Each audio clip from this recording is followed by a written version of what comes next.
ನಮಸ್ಕಾರ ವೀಕ್ಷಕರೇ, ಶ್ರೀಗರಿ ವಾರ್ತೆಗರಿಗೆ ಸ್ವಾಗತ. ನಾನು ನಿಮ್ಮ ಗ್ರಹೇಶ್ವರ ಗಾರ್ಡಿಗೇಂದ್ರ.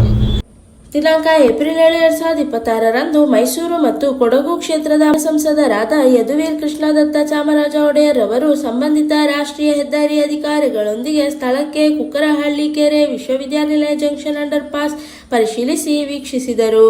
ಇದೇ ಸಂದರ್ಭದಲ್ಲಿ ಅಧ್ಯಕ್ಷರಾದ ದಿನೇಶ್ ಗೌಡ್ರು ಕೆಲವರು ಉಪಸ್ಥಿತರಿದ್ದರು. ಮೈಸೂರು ಕುಕ್ಕರಹಳ್ಳಿ ಕೆರೆ ನಮ್ಮ ಕ್ರಾಫರ್ಡ್ ಹಾಲ್ ಬಳಿ ಇರುವಂಥದ್ದು ಈ ರೈಲ್ವೆ ಕ್ರಾಸಿಂಗ್ ಏನಿದೆ, ಭಾಳ ವರ್ಷಗಳಿಂದ ಸಾರ್ವಜನಿಕರ ಬೇಡಿಕೆ ಇತ್ತು. ಇಲ್ಲಿ ಒಂದು ಅಂಡರ್ ಪಾಸ್ ಮಾಡಿಕೊಡಿ ಅಂತ, ಅಥವಾ ಫ್ಲೈಓವರ್ ಏನೋ ಒಂದು ಅನುಕೂಲ ವ್ಯವಸ್ಥೆ ಮಾಡಿಕೊಡಿ. ಯಾಕಂದರೆ ಇಲ್ಲಿ ಬಂದು ಟ್ರಾಫಿಕ್ ಭಾಳ ಹಾಲ್ಟ್ ಆಗುತ್ತೆ. ಇಲ್ಲಿ ಯಾವುದೇ ರೀತಿ ಕಮರ್ಷಿಯಲ್ ವೆಹಿಕಲ್ಗಳು ಬರಲ್ಲ, ಬರೀ ಸಾರ್ವಜನಿಕರದ ಒಂದು ವಾಹನಗಳು ಬರುವಂಥದ್ದು ಜಾಗ. ಆದರೂ ಸಹ ಇಲ್ಲಿ ಒಂದು ಟ್ರಾಫಿಕ್ ಬಿಲ್ಡಪ್ ಆಗ್ತಾಯಿತ್ತು. ಅದಕ್ಕಾಗಿ ಅನುಕೂಲ ಆಗೋ ದೃಷ್ಟಿಯಲ್ಲಿ 2024ರಲ್ಲಿ ಇದು ಅನುಷ್ಠಾನ ಆಗಿತ್ತು, ಅಥವಾ ಇದು ಘೋಷಣೆ ಆಗಿತ್ತು. ಆದರೂ ಸಹ ಭಾಳ ವಿಳಂಬ ಆಗಿತ್ತು. ಯಾಕಂದರೆ ಅರಣ್ಯ ಇಲಾಖೆ, ಕುಕ್ಕರಹಳ್ಳಿ ಕೆರೆದು ಕೆಲವು ಸಮಸ್ಯೆಗಳಿತ್ತು, ಮತ್ತು ರೈಲ್ವೆ ಡಿಪಾರ್ಟ್ಮೆಂಟಿಂದ ಕೂಡ ಕೆಲವು ಅನುಮತಿಗಳು ಬಂದಿರಲಿಲ್ಲ. ಈಗ ಅದೆಲ್ಲನೂ ಕೂಡ ಒಂದು ಅನುಮತಿಗಳು ಅಥವಾ ಏನು ಸ್ಪಷ್ಟೀಕರಣ ಕೊಡಬೇಕಾಗಿತ್ತು ರೈಲ್ವೆ ಇಲಾಖೆಗೆ. ನಂತರ ಕೆಲವು ಇನ್ನೊಂದಷ್ಟು ಜಾಗಗಳಿಗೆ ಸ್ಪಷ್ಟೀಕರಣ ಕೊಡಬೇಕಾಗಿತ್ತು, ಎಲ್ಲ ಕೊಟ್ಟಾಗಿದೆ. 15 ದಿವಸದಲ್ಲಿ ಈ ಒಂದು ಭಾಗ ಏನು ವಿಸ್ತರಣೆಗಳು ಆಗಬೇಕು ಅದು ಕೂಡ ಇವತ್ತು ಕೆಲಸ ಆಗುತ್ತೆ. ಯಾವುದೇ ರೀತಿ ಟ್ರಾಫಿಕ್ಗೆ ಅನನುಕೂಲ ಆಗದೇನೆ, ಯಾಕಂದರೆ ಆಗಲೇ ಇದು ಟ್ರಾಫಿಕ್ ಬಿಲ್ಡಪ್ ಆಗುವಂಥದ್ದು ಒಂದು ಸ್ಪಾಟ್ ಆಗಿದೆ. ಅನನುಕೂಲ ಆಗದೇನೆ ಒಂದೊಂದು ಭಾಗ ಕೆಲಸ ಮಾಡ್ತಾರೆ. ಅದ್ರ ಜೊತೆಗೆ ಕೆಲವು ಪ್ರಸ್ತಾಪಗಳು ಬಂದಿದ್ದಾವೆ, ಅದು ತಾರ್ಕಿಕವಾಗಿಯೂ ಕೂಡ ಸರಿ. ಯಾಕಂದರೆ ಇದು ಇನ್ನೊಂದು ಸಿಗ್ನಲ್ ಜಂಕ್ಷನ್, ಇಲ್ಲಿಗೆ ಇದು ಏನು ಅನುಕೂಲ ಮಾಡಿಕೊಟ್ರೆ ಟ್ರಾಫಿಕ್ ಜಾಸ್ತಿ ಆಗಿರೋ ಕಾರಣಕ್ಕೆ ಇಲ್ಲಿರುವಂಥ ಸರ್ಕಲಲ್ಲಿ ಟ್ರಾಫಿಕ್ ಬಿಲ್ಡಪ್ ಬರುತ್ತೆ. ಸೊ ಅಲ್ಲಿ ಒಂದು ಏನು ಲೆವೆಲ್ ಮಾಡೋದಕ್ಕೆ, ಇಲ್ಲಿ ಒಂದು ಓವರ್ ಪಾಸ್ ಮಾಡೋದಕ್ಕೂ ಕೂಡ ಇವತ್ತು ವ್ಯವಸ್ಥೆ ಮಾಡಬೇಕು ಅಂತ ಕೆಲವು ಬೇಡಿಕೆಗಳು ಬಂದಿದ್ದಾವೆ. ಅದನ್ನ ಪರಿಶೀಲನೆ ಮಾಡೋದಕ್ಕೆ ಹೇಳಿದ್ದೀನಿ. ಆದರೆ ಅದಕ್ಕೆ ಇನ್ನೂ ವೆಚ್ಚ ಜಾಸ್ತಿ ಆಗ್ಬೋದು. ಜೊತೆಗೆ ರಾಜ್ಯ ಸರ್ಕಾರ ಅದಕ್ಕೆ ಅನುಮತಿ ಕೊಡಬೇಕಾಗಿದೆ. ಯಾಕಂದರೆ ಇದು ನಮ್ಮ ಅಂಡರ್ ಪಾಸ್ ROB ಸ್ಕೀಮಲ್ಲಿ ಬಂದಿರತಕ್ಕಂಥದ್ದು, ಅದು ರಾಜ್ಯ ಸರ್ಕಾರದ ರೋಡು.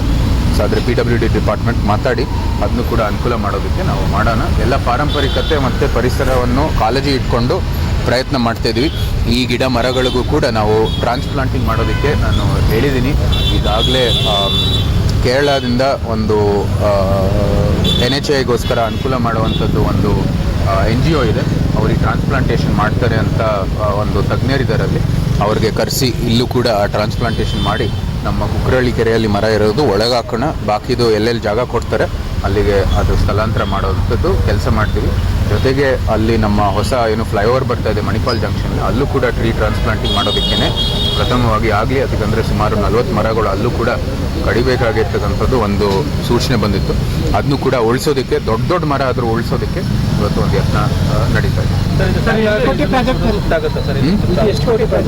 ಸುಮಾರು ಅಂದರೆ ಘೋಷಣೆ ಆಗಿರೋದು 63 ಕೋಟಿದು ಒಂದು ಪ್ರಾಜೆಕ್ಟ್ ಇದು.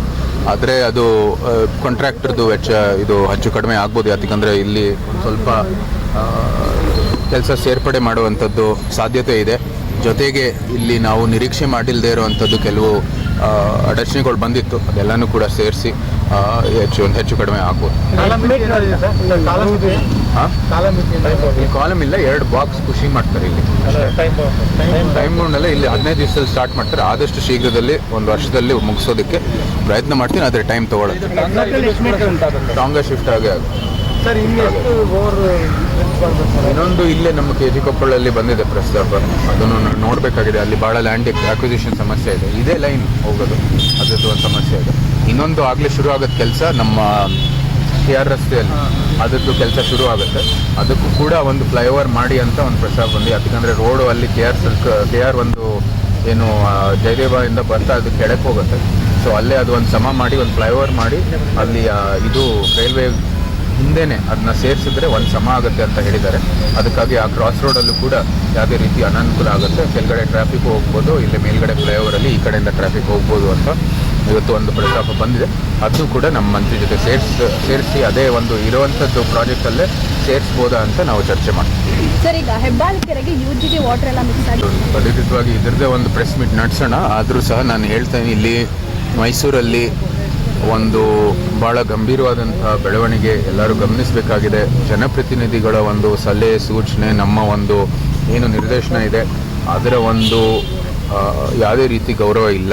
ಇಲ್ಲಿ ಬರೀ ಅಧಿಕಾರಿಗಳದು ಒಂದು ಏನು ಆಡಳಿತ ನಡೀತಾ ಇದೆ. ಜನಪ್ರತಿನಿಧಿಗಳು ಕೊಡುವಂಥ ಸಲಹೆ ಸೂಚನೆ ಏನೂ ಒಂದು ಮರ್ಯಾದೆ ಇಲ್ಲ.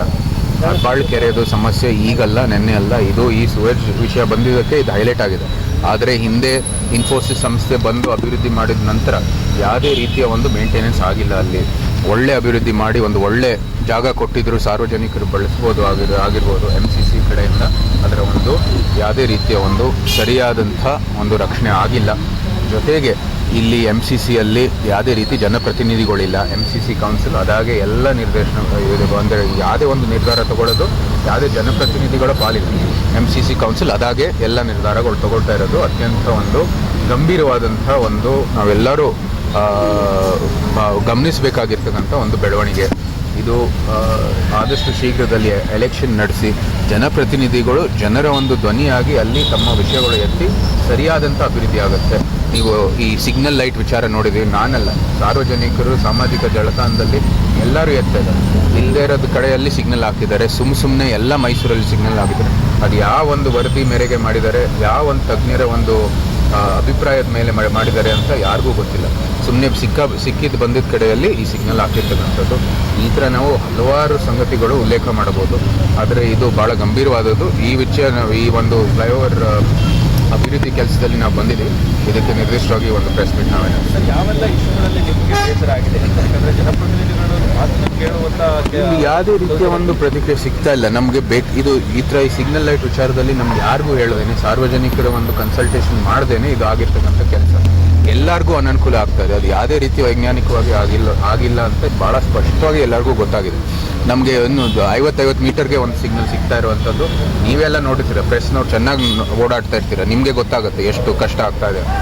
ಜೊತೆಗೆ ಇಲ್ಲಿ UGD ಕೆಲಸ ಇರ್ಬೋದು, ನಮಗೆ ಇದು ಕಸ ವಿಲೇವಾರಿ ಇರ್ಬೋದು, ಅದು ಎಲ್ಲೂ ನಡೀತಾ ಇಲ್ಲ. ಈಗ ಸಿಗ್ನಲ್ ಹಾಕೋದು ಒಂದು ಕಡೆ ಹಾಕಿಬಿಟ್ಟು ಕಸ ವಿಲೇವಾರಿ, UGD, ನಮ್ಮ ರಸ್ತೆಗಳು ಅದು ಎಲ್ಲ ಕೂಡ ಇಲ್ಲಿ ಸಿಟಿ ಲೆವೆಲಲ್ಲಿ ನಡೀತಾ ಇಲ್ಲ. ಯಾವುದೇ ರೀತಿ ಅಭಿವೃದ್ಧಿ ಕೆಲಸ ಆಗ್ತಾ ಇಲ್ಲ. ನಮ್ಮ ಇದು ಗಾಂಧಿನಗರದಲ್ಲಿ ನಮಗೂ ಕೂಡ ಅಲ್ಲಿ ನೋಡುವಂಥದ್ದು ಅವಕಾಶ ಸಿಗ್ತದೆ. ಅಲ್ಲಿ ಅತ್ಯಂತ ಒಂದು ಥರ್ಡ್ ವರ್ಲ್ಡ್ ಕಂಟ್ರಿನೂ ಹೇಳೋಕ್ಕಾಗಲ್ಲ, ಯಾವುದೋ ಹಿಂದುಳಿದ ದೇಶದಲ್ಲಿ ಅಲ್ಲಿ ವಾಸ ಆಗಿರ್ತಕ್ಕಂಥದ್ದು ಅಂತ ಕಾಣಿಸುತ್ತೆ ನಮಗೆ. ಅವ್ರಿಗೆ ಹೋಗ್ಬಿಟ್ಟು ಒಂದು ಯಾವುದೇ ರೀತಿ ಒಂದು ಅನುಕೂಲ ಮಾಡಿಕೊಡ್ಬೇಕು ಅಂತ ನಾವು ಎಲ್ಲರೂ ಪ್ರಯತ್ನ ಮಾಡ್ತಾಯಿದ್ದೀವಿ. ಆದರೂ ಸಹ ಇಲ್ಲಿ MCCಯಲ್ಲಿ ಯಾವುದೇ ರೀತಿಯ ಒಂದು ನಮಗೆ ಪ್ರತಿಕ್ರಿಯೆ ಸಿಗ್ತಾ ಇಲ್ಲ. ನಮ್ಮ ಕೇಂದ್ರದ ಕೆಲವು ಕೆಲಸದಲ್ಲಿ ಅಧಿಕಾರಿಗಳು ಇಲ್ಲಿ ಅಲ್ಲಿ ಮಾಡ್ತಾರೆ, ಆದರೆ ಅದೇನು ದೊಡ್ಡ ವಿಚಾರ ಅಲ್ಲ. ಅದು ನಮ್ಗೆ ನಿಜವಾಗ್ಲೂ ಕೂಡ MCC ಒಂದು ಒಳ್ಳೆಯ ಅಭಿವೃದ್ಧಿಗಾಗಿ ಇಲ್ಲಿ ಸ್ಥಳೀಯರ ಒಂದು ಸಮಸ್ಯೆಗಳನ್ನು ಬಗೆಹರಿಸೋದಕ್ಕೆ ಕೆಲಸವನ್ನು ಮಾಡಬೇಕಾಗಿದೆ.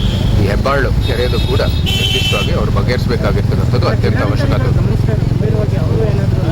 ಜಿಲ್ಲಾಧಿಕಾರಿಗಳು ಇಷ್ಟು ಫ್ರೀ ಹ್ಯಾಂಡ್ ಕೊಟ್ಟಿದ್ದಾರೆ, ಅದು ಜನಪ್ರತಿನಿಧಿಗಳು, ಸ್ಥಳೀಯ ಜನಪ್ರತಿನಿಧಿಗಳು ಮಾತು ಕೇಳದೇನೆ ಎಲ್ಲ ಮಾಡೋಕ್ಕೆ ಅವಕಾಶ ಕೊಡ್ತಿದ್ದಾರೆ. ಮೇಲ್ಮಟ್ಟದಲ್ಲಿ ಇವ್ರಿಗೆ ಸಂಪೂರ್ಣವಾದಂಥ ಸ್ವಾತಂತ್ರ್ಯ ಕೊಟ್ಟಿದೆ. ಇವತ್ತು ಕಾರ್ಯಾಂಗ ಕೆಲಸ ಮಾಡೋದು ಅಂದರೆ ಶಾಸಕಾಂಗದ ಒಂದು ನಿರ್ದೇಶನ ಮೇರೆಗೆ.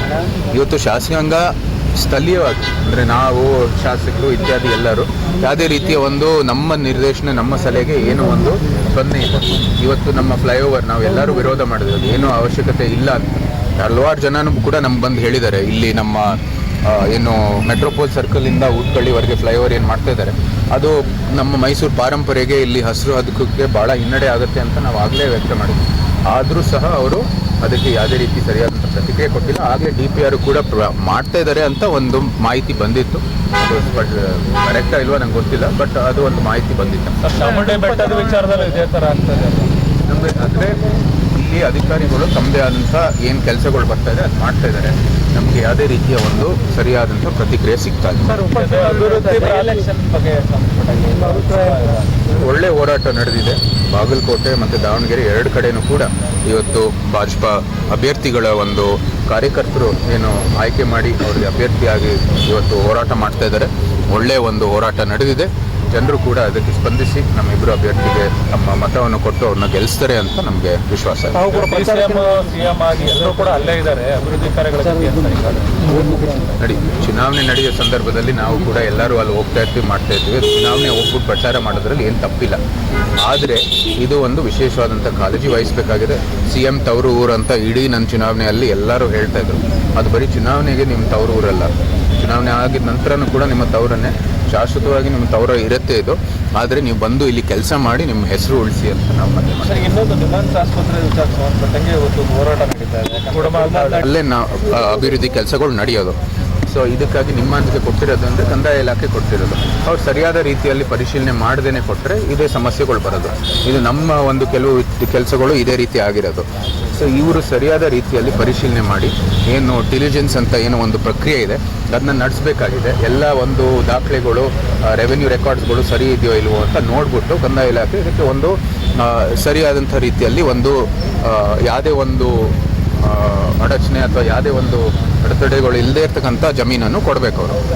ಈಗ ಚಾಮುಂಡಿ ಬೆಟ್ಟದ ಅಭಿವೃದ್ಧಿಗೆ ಪ್ರಾಧಿಕಾರ ಮಾಡಿದ್ದಾರೆ. ಆ ಪ್ರಾಧಿಕಾರ ಹಲವಾರು ದೂರುಗಳು ನಮಗೆ ಬಂದಿದ್ದಾವೆ, ಆಫೀಸ್ಗೂ ಬಂದಿದ್ದಾವೆ, ವೈಯಕ್ತಿಕವಾಗಿಯೂ ಕೂಡ ಬಂದಿರತಕ್ಕಂಥದ್ದು ನಿಮಗೂ ಕೂಡ ಬಂದಿರ್ತದೆ. ಇವತ್ತು ಅಲ್ಲಿರುವಂಥದ್ದು ವಿಧಿವಿಧಾನಗಳ ಪ್ರಕಾರ ನಡೀತಾ ಇದೆಯೋ ಇಲ್ವೋ ಅಂತ ಸಹಜವಾಗಿ ಒಂದು ಪ್ರಶ್ನೆ ಬಂದಿದೆ. ಜೊತೆಗೆ ಅಲ್ಲಿರ್ತಕ್ಕಂಥ ಅಧಿಕಾರಿಗಳ ವರ್ತನೆಯನ್ನು ಕೂಡ ಇವತ್ತು ಖಂಡಿಸುವಂಥದ್ದು ಸನ್ನಿವೇಶ ಬಂದಿದೆ.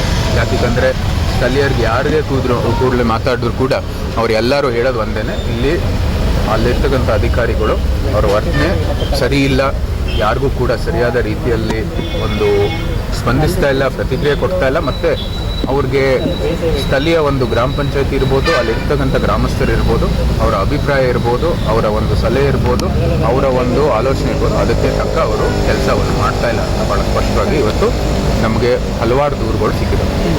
ಮತ್ತೆ ಮುಂದಿನ ವಾರ್ತೆಗರಿಯಲ್ಲಿ ಭೇಟಿಯಾಗೋಣ. ಶ್ರೀಗರಿ, ನಿಮ್ಮ ಮನದಾಳದ ಗರಿ. ನಮಸ್ಕಾರ.